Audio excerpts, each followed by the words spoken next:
Hi ಎಲ್ಲರಿಗೂ ನನ್ನ YouTube ಚಾನಲ್ಗೆ ಸುಸ್ವಾಗತ. ಇವತ್ತು ನಮ್ಮ ಉತ್ತರ ಕರ್ನಾಟಕ ಸ್ಪೆಷಲ್ ಬದನೆಕಾಯಿ ಎಣ್ಗಾಯಿ ಹಾಗೆ ಜೋಳದ ರೊಟ್ಟಿ ಹೇಗೆ ಮಾಡೋದನ್ನು ನೋಡೋಣ. ಫಸ್ಟ್ ಬದನೆಕಾಯನ್ನು ಉದ್ದುದಕ್ಕೆ ನಡುಕಲ್ಲಿ ಕಟ್ ಮಾಡಿ ಇಟ್ಕೊಳ್ಳೋಣ. ಹಾಗೆ ಒಗ್ಗರಣೆಗೆ ಉಳ್ಳಾಗಡ್ಡಿಯನ್ನು ಕಟ್ ಮಾಡೋಣ. ಅದಕ್ಕೆ ಸ್ವಲ್ಪ ಸೇರಿಸ್ಕೊಳ್ಳಲು ಕರಿಬೇವನ್ನು ಕಟ್ ಮಾಡ್ಕೊಳ್ಳೋಣ. ಒಟ್ಟಾರೆ ನಮ್ಗೆ ಏನೇನು ಬೇಕು ಎಲ್ಲ ಕಟ್ ಮಾಡಿ ಇಟ್ಕೊಳ್ಳೋಣ. ಯಾರೆಲ್ಲ ನನ್ನ ಚಾನಲ್ಗೆ ಸಬ್ಸ್ಕ್ರೈಬ್ ಮಾಡಿಲ್ಲ ಪ್ಲೀಸ್ ಸಬ್ಸ್ಕ್ರೈಬ್ ಮಾಡ್ಕೊಳ್ಳಿ. ಬರುತ್ತಿರೋ ವಿಡಿಯೋಗಳನ್ನು ಲೈಕ್ ಮಾಡಿ ಶೇರ್ ಮಾಡಿ. ಸ್ವಲ್ಪ ಅದಕ್ಕೆ ಹುಣಸೆ ಹಣ್ಣನ್ನು ನೆನೆಸಿಟ್ಕೊಳ್ಳೋಣ. ಒಗ್ಗರಣೆ ಬೇಕಾಗುತ್ತೆ ಮುಂದೆ ನೋಡೋಣ. ಈಗ ಸ್ವಲ್ಪ ಬಾಳಿಗೆ ಇಟ್ಕೊಂಡು ಸ್ವಲ್ಪ ಬಿಳಿ ಎಳ್ಳನ್ನು ಮತ್ತು ಹಾಗೆ ಶೇಂಗಾನ ಹುರ್ಕೊಳ್ಳೋಣ. ಅದನ್ನು ಮಿಕ್ಸಿ ಮಾಡಬೇಕು. ನಿಮಗೆ ಮುಂದಿನ ವಿಡಿಯೋಲಿ ಗೊತ್ತಾಗುತ್ತೆ. ಪ್ಲೀಸ್ ಎಲ್ಲರೂ ಪೂರ್ತಿಯಾಗಿ ವಿಡಿಯೋ ನೋಡಿ, ಸ್ಕಿಪ್ ಮಾಡಿಬಿಡಿ. ಹೊಸಬರನ್ನು ಎನ್ಕರೇಜ್ ಮಾಡಿ ಸಪೋರ್ಟ್ ಮಾಡಿ ಪ್ಲೀಸ್. ನೋಡಿ ಈ ಥರ ಹುರ್ಕೋಬೇಕು. ಗರಿಯಾಗಿ ಬರಬೇಕು, ಆ ಥರ ಹುರ್ಕೋಬೇಕು. ಪ್ಲೀಸ್ ನಾನು ಹಾಕೋ ವಿಡಿಯೋ ಅಂತ ನೋಡಿ ನಿಮ್ಮ ಮನೇಲಿ ಟ್ರೈ ಮಾಡಿ. ನಮ್ಮ ಉತ್ತರ ಕರ್ನಾಟಕದ ಜನಕ್ಕೆ ಗೊತ್ತಿರುತ್ತೆ ಬದನೆಕಾಯಿ ಎಣ್ಗಾಯಿನ ಎಷ್ಟು ಇಷ್ಟಪಡ್ತೀವಿ ಅಂತ. ಜೋಳದ ರೊಟ್ಟಿ ನಮ್ಮ ಪ್ರಿಯವಾದ ಅಡುಗೆ, ಎಲ್ಲರಿಗೂ ತುಂಬಾ ಇಷ್ಟ. ಸ್ವಲ್ಪ ಹುರ್ಕೊಂಡಿರೋ ಮಿಶ್ರಣಕ್ಕೆ ಸ್ವಲ್ಪ ಜೀರಿಗೆಯನ್ನು ಹಾಕಿ ಹುರ್ಕೊಳ್ಳೋಣ. ಈಗ ಕಡಾಯಿಗೆ ಎಣ್ಣೆ ಹಾಕ್ಕೊಳ್ಳೋಣ. ಎಣ್ಣೆಗೆ ಸ್ವಲ್ಪ ಜಾಸ್ತಿನೇ ಎಣ್ಣೆ ಹಾಕ್ಕೊಳ್ಳೋಣ, ಯಾಕಂದರೆ ಈ ಹೆಸರೆಲ್ಲೇ ಇದೆಯಲ್ಲ ಎಣ್ಣೆಗಾಯಿ ಪಲ್ಯ, ಇದು ಜಾಸ್ತಿ ಎಣ್ಣೆ ಹಾಕಲೇಬೇಕು. ಈಗ ಸ್ವಲ್ಪ ಕಾಯಬೇಕು. ಸ್ವಲ್ಪ ಸಾಸಿವೆನ ಹಾಕ್ಕೊಳ್ಳೋಣ. ನಿಮ್ಗೆ ಯಾವ ಥರ ಎಲ್ಲ ವಿಡಿಯೋ ಬೇಕು ಪ್ಲೀಸ್ ನನಗೆ ಕಮೆಂಟ್ ಮಾಡಿ. ನಾನು ನೆಕ್ಸ್ಟ್ ವಿಡಿಯೋಲ್ಲಿ ಹೇರ್ ಬಗ್ಗೆ ಅಂದರೆ ಕೂದಲಿನ ಆರೈಕೆ ಬಗ್ಗೆ ವಿಡಿಯೋ ಮಾಡ್ತೀನಿ. ಬ್ರೇಕೇಜ್ ಆಫ್ ಹೇರ್ ಮತ್ತು ಕೂದಲು ಉದುರೋದು ಮತ್ತು ಹೇರ್ ಗ್ರೋತ್ ಆಗ್ತಾಯಿಲ್ಲ ಅಂಥವ್ರಿಗೆ ಒಂದು ಟಿಪ್ಸ್ನ ಕೊಡ್ತೀನಿ. ಸೀಕ್ರೆಟ್ ಆಯಿಲ್ ಹೇಳ್ತೀನಿ, ಪ್ಲೀಸ್ ನೋಡಿ. ಎಣ್ಣೆಗೆ ಜೀರಿಗೆನ ಸೇರಿಸ್ಕೊಳ್ಳೋಣ. ಚಟ್ಪಟ್ ಅನ್ನೋ ಥರ ಹುರ್ಕೊಳ್ಳೋಣ.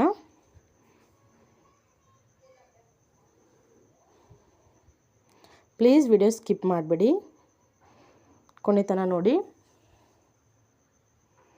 ಈಗ ಕಟ್ ಮಾಡಿ ಇಟ್ಕೊಂಡಿರೋ 2 ಮೀಡಿಯಮ್ ಸೈಜ್ ಉಳ್ಳಾಗಡ್ಡಿನ ಸೇರಿಸ್ಕೊಳ್ತಾ ಇದ್ದೀನಿ. ಚೆನ್ನಾಗಿ ಕೆಂಪು ಬಣ್ಣ ಬರೋ ಥರ ಹುರ್ಕೋಬೇಕು. ಅದಕ್ಕೆ ಸ್ವಲ್ಪ 1 ಕೈ ಮುಷ್ಟಿಯಷ್ಟು ಕರಿಬೇವನ್ನು ಹಾಕೋಣ. ಕರಿಬೇವಿಂದ ಅಡುಗೆಗೆ ಯಾವಾಗಲೂ ರುಚಿ ಹೆಚ್ಚಾಗುತ್ತೆ ಮತ್ತು ನಮ್ಮ ಹೇರ್ಗೆ ತುಂಬ ಒಳ್ಳೆಯದು. ನಮ್ಮ ಮನೆಯಲ್ಲೂ ತುಂಬ ಕರಿಬೇವು ಯೂಸ್ ಮಾಡ್ತೀವಿ. ನೋಡಿ ಉಳ್ಳಾಗಡ್ಡಿ ಕಲರ್ ಚೇಂಜ್ ಆಗಬೇಕು. ಈಗ ಹುರಿದಿಟ್ಕೊಂಡಿರೋ ಬಿಳಿ ಎಳ್ಳು ಮತ್ತು ಶೇಂಗಾನ ಮಿಕ್ಸರ್ಗೆ ಹಾಕ್ಕೊಳ್ಳೋಣ. ಮಿಕ್ಸಿ ಮಾಡೋಣ. ಸ್ವಲ್ಪ ಮಿಕ್ಸಿ ಮಾಡುವಾಗ ಸ್ವಲ್ಪ ತರಿಯಾಗಿ ಸ್ವಲ್ಪ ನಮ್ಮ ಹಲ್ಲಿಗೆ ಹತ್ತಬೇಕು, ಆ ಥರ ಮಿಕ್ಸರ್ ಮಾಡ್ಕೋಬೇಕು. ನೋಡಿ ಈಗ ಒಗ್ಗರಣೆಗೆ ಸ್ವಲ್ಪ ಉಪ್ಪು, ರುಚಿಗೆ ತಕ್ಕಷ್ಟು ಉಪ್ಪು ಹಾಕೋಣ. ನಂತರ ಖಾರದ ಪುಡಿ ಹಾಕೊಳ್ಳೋಣ. ಖಾರದ ಪುಡಿ ನಾವು ಮೆಣಸಿನ್ಕಾಯಿ ಕುಟ್ಟಿಸ್ಕೊಂಡು ಬಂದು ಮನೇಲಿ ಮಸಾಲೆನ ಕುಡಿಸಿರೋ ಖಾರದ ಪುಡಿ. ನೆಕ್ಸ್ಟ್ ವಿಡಿಯೋಲ್ಲಿ ಅದು ಹೇಗೆ ಮಾಡೋದಂತ, ಮಸಾಲೆ ಖಾರದ ಪುಡಿ ಹೇಗೆ ಮಾಡೋದಂತ ನಿಮ್ಗೆ ತಿಳಿಸ್ಕೊಡ್ತೀನಿ. ನಮ್ಮ ಆರೋಗ್ಯಕ್ಕೆ ಒಳ್ಳೆಯದು, ಆ್ಯಂಟಿಸೆಪ್ಟಿಕ್, ಎಲ್ಲದಕ್ಕೂ ದೇಹಕ್ಕೆ ತುಂಬ ಒಳ್ಳೆಯದಾಗಿರೋ ಅರಿಶಿನ ಪುಡಿ. ಹಾಗೆ ರುಚಿಗೆ ತಕ್ಕಷ್ಟು ಸಕ್ಕರೆನ ಹಾಕು. ನೀವು ಸಕ್ಕರೆ ಇಲ್ಲ ಅಂತಂದರೆ ಬೆಲ್ಲನೂ ಕೂಡ ಹಾಕ್ಬೋದು. ಸ್ವಲ್ಪ ಗುರೆಳ್ಳು ಹಿಂಡಿ ಪುಡಿ ಹಾಕ್ಕೊಳ್ಳೋಣ. ಗುರೆಳ್ಳು ಹಿಂಡಿ ಅಂದರೆ ನಿಮ್ಗೆ ಗೊತ್ತೇ ಇರುತ್ತೆ. ಕಪ್ಪು ಎಳ್ಳನ್ನು ಶೇಂಗಾ ಪುಡಿ ಹೇಗೆ ಮಾಡ್ಕೊತೀವ, ಶೇಂಗಾ ಚಟ್ನಿ ಆ ಥರ ಮಾಡ್ಕೊಂಡು ಇಟ್ಕೊಂಡಿರ್ತೀವಿ. ನಮ್ಮ ಉತ್ತರ ಕರ್ನಾಟಕ ಮಂದಿಗೆಲ್ಲ ಗೊತ್ತಿರುತ್ತೆ. ಈಗ ಆಗಲೇ ರುಬ್ಬಿಟ್ಕೊಂಡಿರೋ ಅಂದರೆ ಮಿಕ್ಸಿ ಮಾಡ್ಕೊಂಡಿರೋ ಮಿಶ್ರಣ ಹಾಕ್ಕೊಳ್ಳೋಣ. ನಾವು ಈಗ ಇದು ಶೇಂಗಾ ಪುಡಿ ಹಾಕ್ಕೊಳ್ಳೋದ್ರೆ ಸ್ವಲ್ಪ ತಳಕ್ಕೆ ಹತ್ತಬಹುದು. ಪ್ಲೀಸ್ ತಾಳಿಸ್ಕೊತಾನೆ ಇರಿ. ಬರ್ತಾ ಹೇಗೆ ಚೇಂಜ್ ಆಗ್ತಿದೆ ನೋಡಿ. ಈಗ ಸ್ವಲ್ಪ ಜೋಳದ ಹಿಟ್ಟಿನ ಪುಡಿ, ಯಾಕಂದರೆ ಸ್ವಲ್ಪ ಕನ್ಸಿಸ್ಟೆನ್ಸಿ ತೆಳು ಆಗಬಾರ್ದು, ಸ್ವಲ್ಪ ಗಟ್ಟಿ ಆಗಬೇಕಂತ, ರುಚಿ ಚೆನ್ನಾಗಿ ಬರುತ್ತೆ. ಸ್ವಲ್ಪ ತಾಳಿಸ್ಕೊತಾನೆ ಇರಬೇಕು. ಸ್ವಲ್ಪ ಹಿಟ್ಟು ಹಾಕಿರ್ತೀವಲ್ಲ ಅದಕ್ಕೆ. ಈಗ ಆಗಲೇ ನೆನೆಸಿಟ್ಕೊಂಡಿರುವ ಹುಣಸೆ ಹಣ್ಣನ್ನು ಹಾಕ್ಕೊಳ್ಳೋಣ. ಅದ್ರ ಜೊತೆಗೆ ಅದು ಮಿಕ್ಸಿ ಜಾರಲ್ಲಿ ಸ್ವಲ್ಪ ಶೇಂಗಾ ಪುಡಿ ಹಾಗೆ ಎಳ್ಳಿನ ಪುಡಿ ಅದನ್ನು ನೀರು ಹಾಕೊಳ್ಳೋಣ. ನೋಡಿ,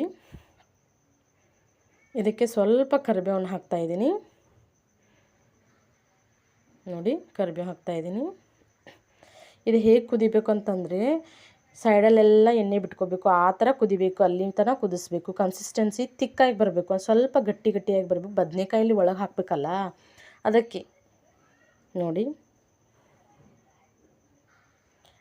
ಮುಂದೆ ಬರೋ ವಿಡಿಯೋಲಿ ನಮ್ಮ ಉತ್ತರ ಕರ್ನಾಟಕ ಸ್ಪೆಷಲ್ ಶೇಂಗಾ ಹೋಳಿಗೆ ಹೇಗೆ ಮಾಡೋದು ನೋಡೋಣ. ನಮ್ಮ ಸಂಕ್ರಾಂತಿನೂ ಬರ್ತಾಯಿದೆ. ಸಂಕ್ರಾಂತಿಗೆ ಸ್ಪೆಷಲ್ ಅಲ್ವಾ ಶೇಂಗಾ ಹೋಳಿಗೆ, ನಮ್ಮ ಬಿಜಾಪುರ ಮಂದಿಗೆ. ಶೇಂಗಾ ಹೋಳಿಗೆ ಹೇಗೆ ಮಾಡೋದು ನೋಡೋಣ, ನಾನು ತಿಳಿಸ್ಕೊಡ್ತೀನಿ ನಿಮಗೆ. ನೋಡಿ, ಆ ಥರ ಎಣ್ಣೆ ಬಿಟ್ಕೊಂಡಿದೆ. ಈ ಥರ ಎಣ್ಣೆ ಬಿಟ್ಕೊತಾನ ನಾವು ಕುದಿಸ್ಕೋಬೇಕು. ಟೇಸ್ಟ್ ನೋಡೋರಿದ್ರೆ ಟೇಸ್ಟ್ ನೋಡ್ಕೊಬೋದು. ಏನೋ ಹೆಚ್ಚು ಕಮ್ಮಿ ಆದರೆ ಆ್ಯಡ್ ಮಾಡ್ಕೋಬೋದು. ನಾವು ನೋಡಿದ್ವಿ, ಆದರೆ ಏನೂ ಹೆಚ್ಚು ಕಮ್ಮಿ ಇಲ್ಲ. ನೋಡಿ, ಈ ಥರ ಕನ್ಸಿಸ್ಟೆಂಟಿ ಗಟ್ಟಿಯಾಗಿ ಬಂದಿದೆ. ನೋಡಿ ಸ್ನೇಹಿತರೆ, ಎಷ್ಟು ಚೆನ್ನಾಗಿ ಕಾಣ್ತಿದೆ ಅಲ್ವಾ. ನೋಡಿ, ತುಂಬ ಚೆನ್ನಾಗಿ ಕಾಣ್ತಿದೆ. ನೋಡಿ, ಗ್ಯಾಸ್ ಸ್ಟವ್ ಆಫ್ ಮಾಡಿ ಕೆಳಗೆ ಇಳಿಸಿದ ಮೇಲೆ ಹೇಗೆ ಕಾಣ್ತಾ ಇದೆ. ಈಗ ನಾವು ಮೊದಲು ಕಟ್ ಮಾಡಿ ಇಟ್ಕೊಂಡಿದ್ವಲ್ಲ ಆ ಬದನೆಕಾಯಿನ ನೀರಿಂದ ಕೆಳಗೆ ತೆಗೆದಿಟ್ಕೋಬೇಕು, ಯಾಕಂದರೆ ನೀರೆಲ್ಲ ಹೋಗಬೇಕು. ಈಗ ಬದನೆಕಾಯಲ್ಲಿ ಒಳಗೆ ಅದರ ಮಿಶ್ರಣವನ್ನು ಹಾಕೊಳ್ಳೋಣ. ಒಬ್ಬೊಬ್ಬರು ಎಣ್ಣೆಗಾಯಿ ಬದನೆಕಾಯಿ ಅಂದ್ರೆ ಎಣ್ಣೆಯಲ್ಲಿ ಫ್ರೈ ಮಾಡ್ಕೋತಾರೆ, ಬಟ್ ನಾವು ಫ್ರೈ ಏನು ಮಾಡ್ಕೊಳ್ಳಲ್ಲ. ನೋಡಿ, ತುಂಬ್ಕೋಬೇಕು. ಹಾಗೆ ಎಣ್ಣೆಗಾಯಿ ತುಂಬ ಮಿಶ್ರಣ ಹಾಕ್ಕೋಬೇಕು, ಅಂದರೆ ಕುದಿಯುವಾಗ ಎಲ್ಲ ಹೀರ್ಕೊಳ್ಳುತ್ತೆ ಬದನೆಕಾಯಿ. ಯಾರು ಟ್ರೈ ಮಾಡ್ತೀರಾ ಹೇಳಿ, ನಂಗೆ ಕಮೆಂಟಲ್ಲಿ ತಿಳಿಸಿ. ಬದನೆಕಾಯಿ ಯಾರು ಇಷ್ಟಪಡ್ತೀರಾ ಅವರು ಲೈಕ್ ಶೇರ್ ಮಾಡಿ, ಲೈಕ್ ಬಟನ್ ಒತ್ಕೊಳ್ಳಿ. ಹಾಗೆ ಬೆಲ್ ಐಕಾನ್ ಒತ್ಕೋದಿಂದ್ರೆ ನಿಮಗೆ ನನ್ನ ನೆಕ್ಸ್ಟ್ ವಿಡಿಯೋದು ನೋಟಿಫಿಕೇಷನ್ ಮೊದಲೇ ಬರುತ್ತೆ. ಪ್ಲೀಸ್ ಎಲ್ಲರೂ ಸಬ್ಸ್ಕ್ರೈಬ್ ಮಾಡ್ಕೊಳ್ಳಿ, ಹೊಸಬರನ್ನು ಸಪೋರ್ಟ್ ಮಾಡಿ.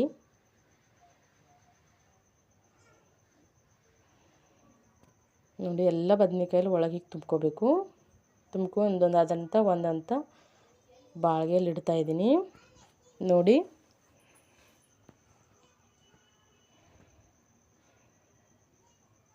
ಬದನೆಕಾಯಿ ಕಟ್ ಮಾಡಿರ್ತಾವಲ್ಲ ತುದಿಯಿಂದ ಬುಡದ್ರೊಳಗೂ ತುಂಬ್ಕೋಬೇಕು ಮಿಶ್ರಣ. ಹೀಗೆ ನೋಡಿ, ತುಂಬ್ಕೊಂಡ್ಮೇಲೆ ಹೇಗೆ ಕಾಣ್ತಾ ಇದೆ ನೋಡಿ, ಎಷ್ಟು ಚೆನ್ನಾಗಿ ಕಾಣ್ತಿದೆ ಅಲ್ವಾ. ಉಳಿದಿರೋ ಮಿಶ್ರಣವನ್ನು ಎಲ್ಲ ಮೇಲೆ ಹಾಕಿ ಸ್ವಲ್ಪ ನೀರು ಹಾಕಬೇಕು. ಸ್ವಲ್ಪ ಕುದಿಲಿಕ್ಕೆ ನೀರು ಬೇಕೇ ಅಲ್ವಾ, ಸ್ವಲ್ಪ ಹಾಕಬೇಕು. ಸ್ವಲ್ಪ ನೀರು ಹಾಕಿ ಸ್ಟವ್ ಮೇಲೆ ಇಡಬೇಕು. ಈಗ ಸ್ಟವ್ ಮೇಲೆ ಇಡ್ತಾಯಿದ್ದೀನಿ. ನೋಡಿ, ಸ್ಟವ್ ಮೇಲೆ ಇಡ್ತಾಯಿದ್ದೀನಿ. ಒಂದು 10 ನಿಮಿಷ ಆದರೂ ಬೇಯಿಸ್ಕೊಳ್ಬೇಕು ಚೆನ್ನಾಗಿ.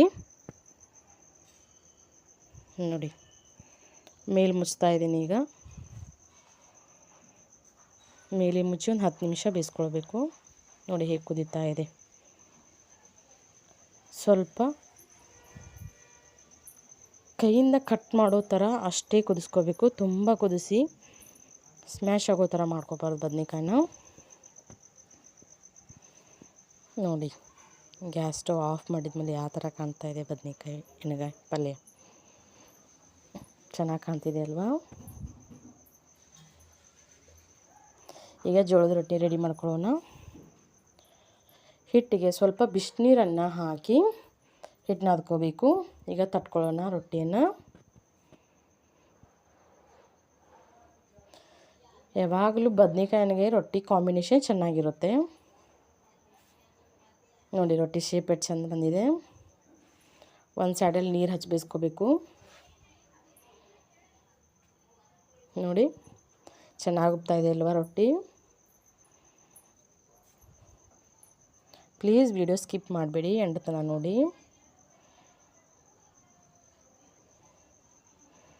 ನೋಡಿ ಸ್ನೇಹಿತರೆ, ನಮ್ಮ ಉತ್ತರ ಕರ್ನಾಟಕ ಸ್ಪೆಷಲ್ ಜೋಳದ ರೊಟ್ಟಿ, ಎಣ್ಣೆಗಾಯಿ, ಬದ್ನೆಕಾಯಿ ಪಲ್ಯ. ನೋಡಿ ಎಷ್ಟು ಚೆನ್ನಾಗಿ ಬಂದಿದೆ. ಚೆನ್ನಾಗಿ ಬಂದಿದೆ ಅಲ್ವಾ. ಬದ್ನೆಕಾಯಿ ನೋಡಿ ಎಷ್ಟು ಚೆನ್ನಾಗಿ ಕಾಣ್ತಿದೆ ಕುದ್ಮೇಲೆ. ನೋಡಿ, ಅದರ ಜೊತೆ ರೊಟ್ಟಿ ಬದ್ನೆಕಾಯಿ ಪಲ್ಯ ಕಾಂಬಿನೇಷನ್ ಚೆನ್ನಾಗಿದೆ ಅಲ್ವಾ. ನಾನು ನೆಕ್ಸ್ಟ್ ವಿಡಿಯೋಲಿ ಹೇರ್ ಕೇರ್ ಬಗ್ಗೆ ಟಿಪ್ಸ್ ಕೊಡ್ತೀನಿ. ಹೇರ್ ಉದುರೋದು ಹಾಗೆ ಲಾಂಗ್ ಬೆಳೆಯೋಕ್ಕೆ ಏನು ಮಾಡಬೇಕು ತಿಳಿಸ್ಕೊಡ್ತೀನಿ. ಪ್ಲೀಸ್ ವಿಡಿಯೋ ನೋಡಿ. Thank you.